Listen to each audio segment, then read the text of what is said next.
Yan, hello, hello. Good morning everyone. It's me again, Ate Jackie. Yan, welcome sa Life is Real. Yan, walking na naman po tayo. At umagang kay ganda. It's alas 9 ng umaga.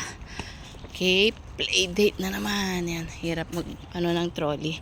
Okay, so yan, it's September 1, 2023. Grabe, no, bilis ng panahon. Soon, Pasko na naman at 2024 na.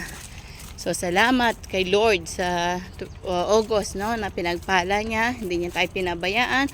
At lagi siyang nandyan, nagkakalinga sa atin. At ngayon naman is, yon September. Nawa, ang patnubay ng Panginoon, ang gabay niya ay sumaating lahat. At lalo na, no, pag ganito mga Berber sa part of, sa Pilipinas, no, Mindanao, sa Cagayan yan, medyo maulan, binabaha. I hope na you are okay there. At the Lord will bless you, protect you, na wag na magland yung mga bagyo na yan, no? Na maging maayos naman ang bawat isa. Especially ngayon na tumataas daw yung mga bigas. So pag-pray po natin, di ko alam kung bakit. Ang dami namang mga nagtatanim sa ating bansang Pilipinas, no? Dahil marami naman tayong mga lupa at mga pananim na nagtatanim. Bakit mahal ang mga pananim at bakit nawawala ng mga bigas?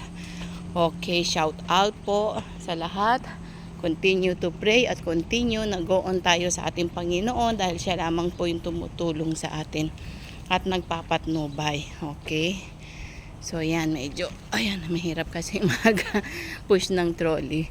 Okay, the Lord God bless you po. Yun lang ang, sa araw na ito, yung masasabi ko.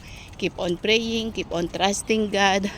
At Berber na, go on lang. Man dinadaan natin mga problema, nandyan ang ating Panginoon na nagpapatnubay at gumagabay at nagbibigay sa lahat. Muli po, shalom, shalom, and God bless you all. Bye for now.